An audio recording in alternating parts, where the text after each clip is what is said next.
नमस्कार, राष्ट्रीय लोकवाणी में आपका स्वागत है। मैं हूं इंदु पात्रा और आइए सबसे पहले नजर डालते हैं अब तक की सुर्खियों पर।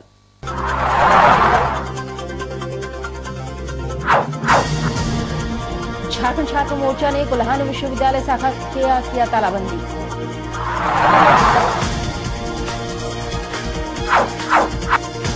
दूसरे दिन भी जारी रहा अभिभावक संघ का अनशन।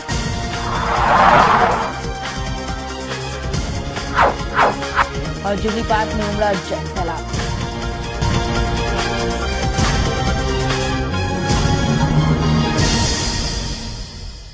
और अब खबरें विस्तार से। झारखंड छात्र मोर्चा के बैनर तले बड़ी संख्या में छात्रों ने ग्रेजुएट कॉलेज परिसर स्थित कोल्हान विश्वविद्यालय शाखा में तालेबंदी की, साथ ही एक मांग पत्र भी सौंपा।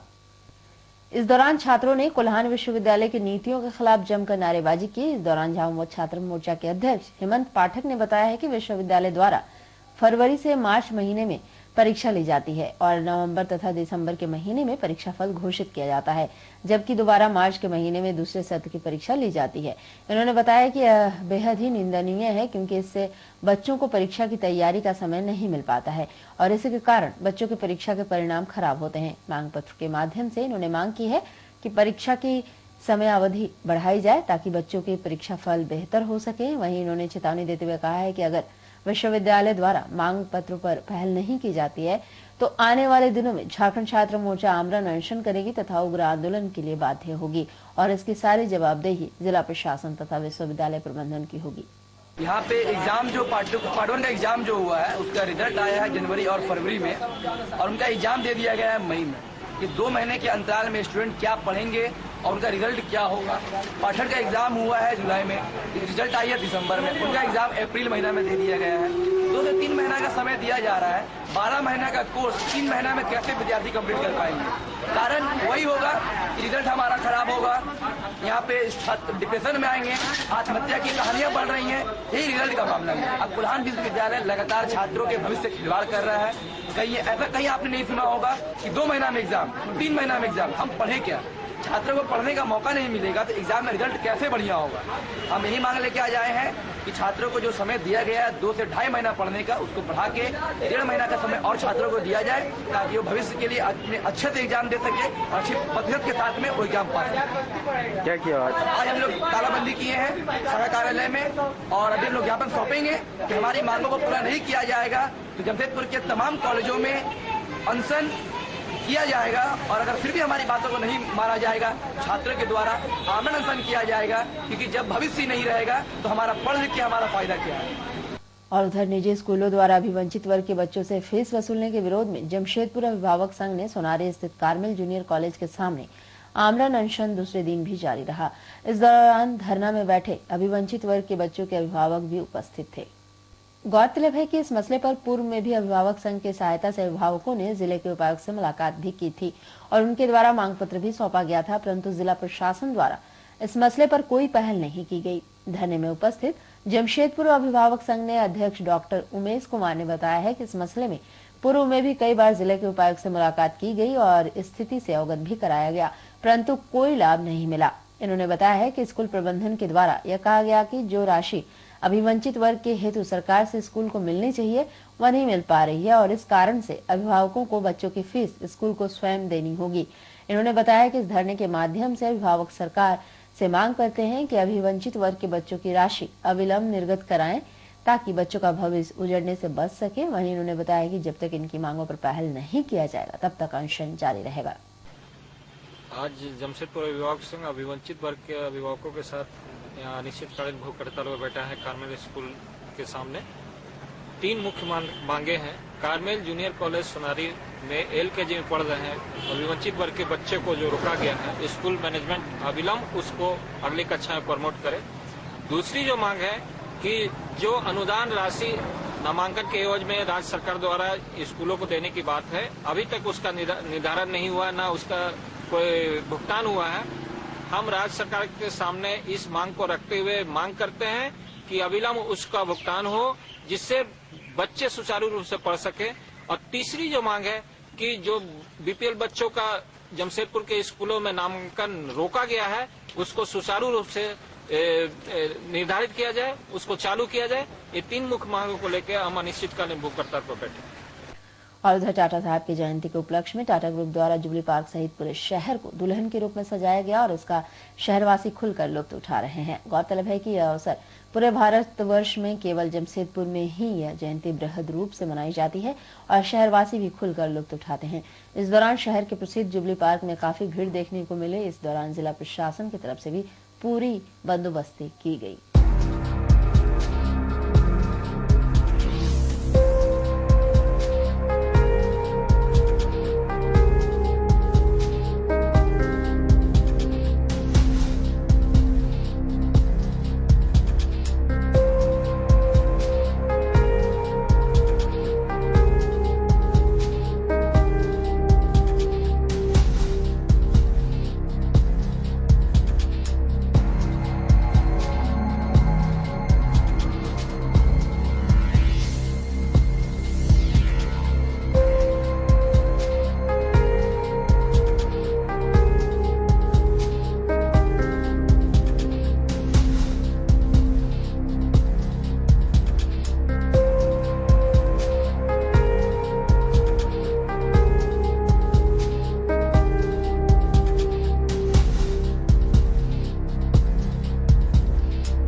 एक मछली सारे तालाब को गंदा कर देती है। जी हाँ, यह कहावत एमजीएम अस्पताल की कुव्यवस्था पर खरी साबित होते दिख रही है। अब तक कई कुव्यवस्था हमेशा प्रकाश में आती रही, लेकिन अब तक किसी भी कुव्यवस्था को व्यवस्थित नहीं किया गया। कुछ दिनों पहले ब्लड बैंक में पानी नहीं होने की खबर प्रकाश में आई। उसके बाद नवनिर्मित ब्लड बैंक का सेंटरिंग गिरने की घटना प्रकाश में आई। फिर प्रशासनिक भवन का नवनिर्मित टाइल्स झड़ने की बात प्रकाश में आई। अभी यह सब कुव्यवस्था का धुंध छटा ही नहीं था कि आहार विभाग की बेईमानी की घटना प्रकाश में आ गई है।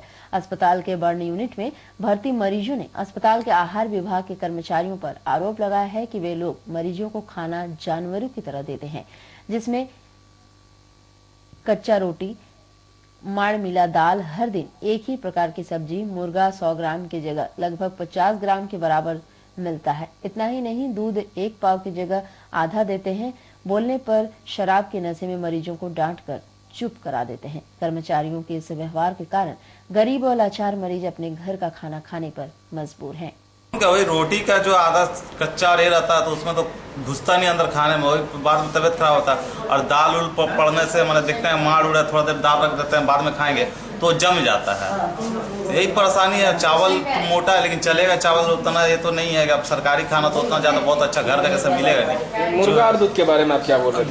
दूध हम लोग को क्वान्टिटी में कम मिलता है, लेकिन अभी एक महातो है वो थोड़ा सा ठीक दे रहा है। बाकी एक तो बिहारी करके आता है नाटा सा आदमी जो थोड़ा सा ड्रिंक करके भी आता है, वो हम लोग को थोड़ा सा क्या कैसा देता है? क्या वही मतलब कम कर देता है, क्वांटिटी भी कम कर देता है, सब कम कर देता है। अब एक पीस मुर्गा देगा मैंने खाने बोलेगा तो उसमें आप चावल कितना देर खाइएगा, और सब्जी तो फिर अलग से दे रहा है।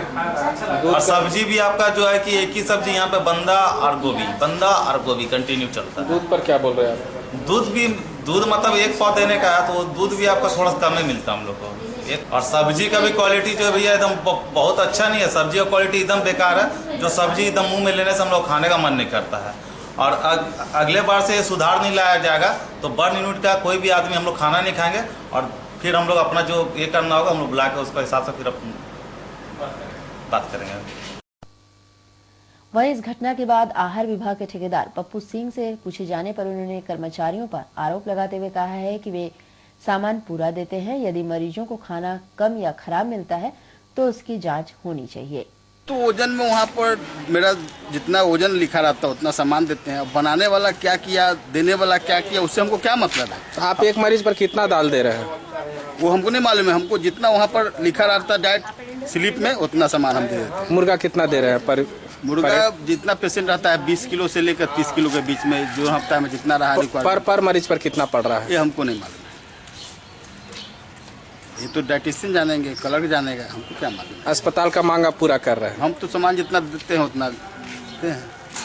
उधर मरीजों और ठेकेदारों से बात करने के बाद आहार विभाग के चीफ डॉक्टर NN सिन्हा से बात करने पर उन्होंने कहा है कि उन्हें ये सब पता नहीं है, वे इसकी जांच करेंगे, पर वे सामान पूरा देते हैं जिसमें आटा 200 ग्राम, मुर्गा 100 ग्राम, दूध 250 ग्राम, दाल 40 ग्राम देते हैं।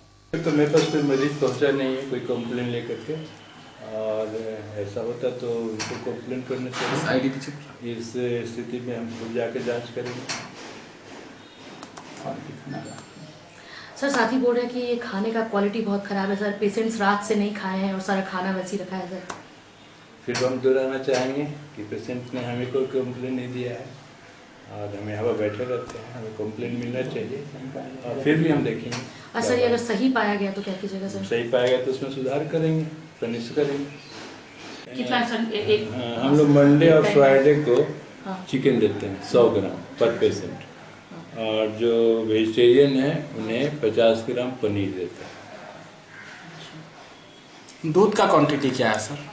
पर पेशेंट 250, और इसका 250 तो हो गया जनरल में, और डायबिटिक पेशेंट है तो उसको 1/2 लीटर,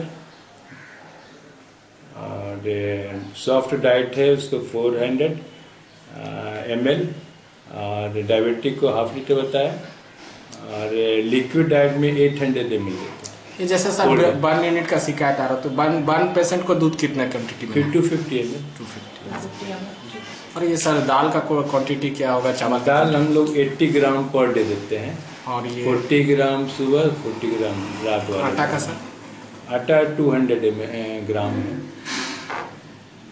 अब यहाँ सोचने वाली व समझने की बात यह है कि जब सब अपने अपने जगह सही है तो गलत कौन है? कौन सी मछली के कारण पूरा तालाब गंदा हो रहा है? सबसे बड़ी बात यह है कि अस्पताल के प्रशासन इस तालाब को गंदा करने वाली मछली पर अंकुश लगाने में असमर्थ क्यों है? जमशेदपुर से राष्ट्रीय लोकवाणी के लिए संजीव शर्मा की रिपोर्ट। चरित्रहीन जेठ की गंदे नियत के शिकार व क्वाली थाना के टालम टोल नियत से परेशान महिला पुट्टू लुपुंग गांव निवासी मल्लिका मंडल ने एसएसपी से न्याय के लिए गुहार लगाई व शिकायत पत्र सौंपा। पीड़ित महिला मल्लिका ने बताया है कि वह पुट लुपुंग गांव निवासी है। 27 फरवरी को उसके पति घर में नहीं थे। वह पास के एक झाड़ी में अपनी बेटी को शौच के लिए लेकर गई थी। जब वह घर वापस आने लगी तब उसके भसुर राम रंजन वहां पहुंचे और सुनसान का फायदा उठाते हुए राम रंजन उसके साथ दुष्कर्म का प्रयास करने लगे। तब वह मदद के लिए चिल्लाई तो उसकी पड़ोसी सुधाकर मंडल ने बीच बचाव कर उसकी आबरू बचाया। उसके बाद वह इसकी शिकायत करने कोतवाली थाना गई तो वहां के थाना प्रभारी ने उल्टा उसे ही डांट फटकार कर भगा दिया। थाना प्रभारी के पक्षपात नीति से परेशान होकर वह दोषी भसुर को उसके कुकर्म की सजा दिलाने के लिए एसएसपी को शिकायत पत्र सौंपी। गए थे सोच के लिए उधर बदल तरफ, तो आने के टाइम वो ये करने का बलात्कार करने का कोशिश कर रहा था। कौन है? वो मेरा भाईसुर है अपना, रंजन मंडल। पति का बड़ा भाई? हाँ, पति का बड़ा भाई। और हम थाना में ये दिए, किया नहीं और कुछ किया नहीं थाना में, कोतवाली थाना में, इसीलिए हम एसपी के सामने आए। क्यों ऐसा क्यों कर रहा था? जब आप घर में कोई नहीं था क्या उस टाइम? नहीं, घर में गई नहीं था, मेरा हस्बैंड भी नहीं था, वो डॉक्टर दिखाने गया था जान सकते। तो रात में ही घटना हुई? नहीं, रात में नहीं, 9:30 बजे दिन में 27 तारीख को। अभी क्या करते हैं आप? अभी हम जो नहीं हुआ है, न्याय चाहिए। एक कोतवाली थाना के अंतर्गत कोटरुकुम ग्राम का मामला है और पीड़िता का नाम है मल्लिका मंडल। उन्होंने हमारे पास आई, कहा कि हमारे साथ 27 तारीख को जो उनके साथ जो है उनके भसुर राम रंजन मंडल जो है गांव में सुबह शौच के लिए गई थी 9:30 बजे करीब, तो उसके साथ बलात्कार करने का प्रयास किया। उनके साथ उसकी बेटी भी थी, 4 साल के जो बच्चे हैं नेहा। और जो बचाओ बचाओ जब चिल्लाए तो उनके गांव के ही एक व्यक्ति जो है सुधाकर मंडल, उन्होंने आके इनका आबरू को बचाया। जब इन्होंने थाना में जाके कंप्लेन लिखा तो वो थाना प्रभारी इसके सपोर्ट में नहीं रहा। थाना प्रभारी इनको टाल मटोल करने लगे। दोबारा 28 तारीख को फिर गई। जब 28 तारीख को जाने के बाद फिर जो उनको डांट डपट के भेज दिया गया है, उसको थाना में केस दर्ज नहीं हुआ, और चूँकि वो उन लोग के सपोर्ट में हमेशा था। हम लोग कल गए थे गांव में, सारा जगह तहकीकात किए और देखने के बाद हम लोग को लगा कहीं नहीं तो कहीं इनके साथ जो गलत हो रहा है, इसको न्याय मिलना चाहिए और दोषी है उनको अविलंब सजा मिलना चाहिए, तभी समाज में हमारी सुधार आएगी। और उधर झारखंड राज्य के पूर्व सांसद शहीद स्वर्गीय सुनील महतो के शहादत दिवस पर सोनारी में श्रद्धांजलि सभा आयोजित की गई, जिसमें उनकी पत्नी श्रीमती सुमन महतो उपस्थित रहीं। इस दौरान सभी राजनीतिक पार्टियों ने नेताओं के उनके चित्र पर माल्यार्पण किया और इस दौरान सभा में उपस्थित स्वर्गीय सुनील महतो की पत्नी सुमन महतो ने बताया है कि राजनेताओं का हमारे परिवार के साथ हमेशा से ही रिश्ता रहा है और स्वर्गीय सुनील महतो की जयंती पर राज्य के मुख्यमंत्री हेमंत सोरेन भी उपस्थित थे और जो कार्य इन्होंने प्रदेश की जनता के लिए किया है उसे जनता कभी भी नहीं भूल सकती। वहीं इन्होंने आने वाले चुनाव पर कहा है कि आने वाले चुनाव में वे चुनाव लड़ेंगी। इन्होंने बताया है कि पार्टी अभी बताया नहीं जा सकता है, लेकिन चुनाव में वे उम्मीदवार के रूप में लड़ेंगी। देखिए, साथ तो हमेशा रहा ही है और अभी तक रहा है। जैसे पिछले जब हम लोग इनकी जयंती मनाए थे तो हमारे मुख्यमंत्री हेमंत सोरेन जी आए थे, उनके साथ पार्टी के और भी वरिष्ठ नेतागण आए थे। अभी भी जेएमएम के जैसे मोहन कर्मकार जी हैं, सारे लोग ही बोलेंगे हैं, कार्यकर्ता से लेके सारे लोग। और ये जो जयंती और ये सब जो हम लोग प्रतिवर्ष मनाते हैं, साथ तो सबका रहता है, बिना साथ के तो शायद हम यहाँ तक पहुँच भी नहीं पाते। तो इससे हटके एकदम लड़ेंगे, चुनाव लड़ेंगे एकदम। किस पार्टी से? ऐसा कुछ? अभी पार्टी हम डिक्लेयर नहीं किए हैं, लेकिन चुनाव हम लड़ेंगे। और उधर चाईबासा मामपाड़ा मोड़ के सामने छोटे वैन के पलटने से उसमें सवार 7 लोग बुरी तरह जख्मी हो गए। सभी जख्मियों को इलाज के लिए चाईबासा सदर अस्पताल में भर्ती कराया गया, जिसमें करण बोसपाई की स्थिति खराब होने के कारण उसे बेहतर इलाज के लिए एमजीएम अस्पताल भेज दिया गया है। मंझारी बड़ाई कोयता निवासी करण बोसपाई के भाई दीनू बोईपाई ने बताया है कि उसके भाई करण चाईबासा से छोटा वैन में सवार होकर वापस अपने घर बड़ाई कोयता आ रहा था। उस वैन में 7 से अधिक यात्री बैठे हुए थे। चाईबासा मामपाड़ा के सामने उस वैन के चक्का ब्लास्ट हो गया, जिसके कारण वैन पलट गया। वैन पलटने के कारण उस वैन में सवार 7 यात्री बुरी तरह जख्मी हो गए। स्थानीयों ने सभी को इलाज के लिए चाईबासा सदर अस्पताल में भर्ती कराया। वहां के डॉक्टरों ने उसके भाई की स्थिति को देखते हुए बेहतर इलाज के लिए एमजीएम अस्पताल भेज दिया। छोटा हाथी पलटी हो गई है, उससे एक्सीडेंट हो गया है। कहाँ पर पलटी हुआ? कौन जगह पर? पंपड़ा। कौन थाना पड़ेगा? सदर थाना चाईबासा। आप कहाँ जा रहे थे? गांव जा रहे थे। कहाँ? चाईबासा से गांव जा रहे थे। कौन गांव? बड़ा कोयता। चाईबासा में है। कितने लोग थे उसमें सवार? उसका तो कितने लोग सवार थे वो नहीं मालूम है। जी कितने जन को चोट लगा? 7-8 जन को चोट लगे। तो ड्राइवर क्या मतलब नशा में था क्या? नहीं मालूम सर। पलटी कैसे हुआ? चक्का ब्रास्ट हो गया है। चक्का ब्रास्ट होने के कारण पलटी हुई। कितना बजे हुआ? 3 बजे। और उधर डिमना में बैंड लाइट के चपेट में आकर बागबड़ा निवासी जय मुनि देवी बुरी तरह जख्मी हो गई। उसकी स्थिति को देखकर उसके सहयोगियों ने उसे इलाज के लिए अस्पताल में भर्ती कराया है। बागबड़ा रानीडीह निवासी जय मुनि ने बताया है कि उसके घर की आर्थिक स्थिति ठीक नहीं है, जिसके कारण वह पिटेन बैंड पार्टी में लाइट उठाने का काम करती है। सोमवार को डिमना बस्ती एक बारात गई थी, उसमें वह लाइट उठाकर लौट ही रही थी। बारातियों के साथ जा रही थी कि अचानक बाराती का डांसर से उनके लाइट का तार पकड़कर खींच दिया, जिसके कारण लाइट उसके ऊपर गिर गया, जिसके चपेट में आकर वह बुरी तरह जख्मी हो गई। उसके अन्य सहयोगियों ने उसे इलाज के लिए एमजीएम अस्पताल में भर्ती कराया है। हाँ, जो यहाँ जहाँ बाराती लगा वहाँ से पूरा ठीक हुआ। जहाँ जो दरवाजा पर पहुँच गया, दरवाजा लग गया था, उसी टाइम से क्या हुआ था? वही जो पीछे तरफ से कूद के पार हो रहा था, ना पकड़ के पार हो रहा था, वो तो हमको मालूम नहीं है। अब देखे ही नहीं है तो एक बैग तो उधर हो रहा था, उधर ही में दिया। फिर क्या हुआ? ठीक है, पार हो रहा था, पार हो रहा था, उसके बाद क्या हुआ आपके साथ? हमरा साथ तो कुछ नहीं हुआ है। हम अपना लाइट गिरा तो हमको संभलते हमारे यहाँ फ्रैक्चर हो गया, तो अब क्या करेंगे बोलिए। फिर हमको सब कोई पकड़ के हम ही को मैंने देख रहा है कि ठीक हो जाएगा, ठीक है। फिर कमरा में ले गया, लेटाया किया, वो लगाया, सब कुछ किया। और उधर राजनगर के बंदू गांव निवासी रुकमणी हांसदा डिवरी की चपेट में आकर बुरी तरह झुलस गई। परिजनों ने उसे इलाज के लिए एमजीएम अस्पताल में भर्ती कराया है। 90% से अधिक झुलसने के कारण उसकी स्थिति नाजुक बनी हुई है। अस्पताल में इलाजरत रुकमणी ने बताया कि उसके पति 2 वर्षों से बीमार हैं, वह चल फिर नहीं सकते। वह रात में खाना खाकर बगल में डिवरी रखकर अपने पति को मालिश कर रही थी। उसी दौरान डिवरी उसके ऊपर गिर गया और वह आग की चपेट में आ गई। पड़ोसियों ने आग की सूचना पाकर आग को बुझाया और घटना की जानकारी उसके बेटे को दी। डिवरी से बीमारी तो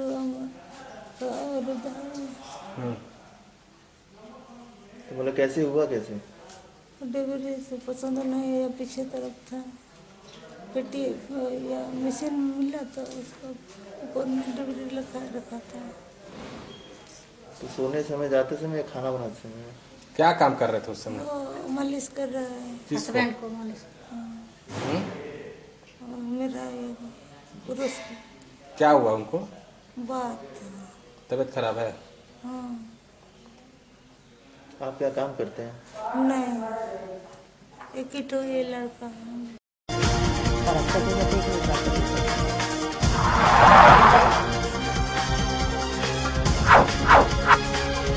झारखंड छात्र मोर्चा ने कोल्हान विश्वविद्यालय शाखा किया तालाबंदी।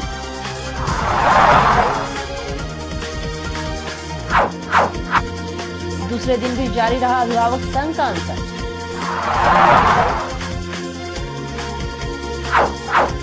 और जुबली पार्क में उमड़ा सैलाब। और अधिक जानकारी के लिए आप लॉग इन कर सकते हैं और राष्ट्रीय लोकवाणी। आज के लिए बस इतना ही, कल मिलेंगे नई खबरों के साथ। तब तक के लिए राष्ट्रीय लोकवाणी की ओर से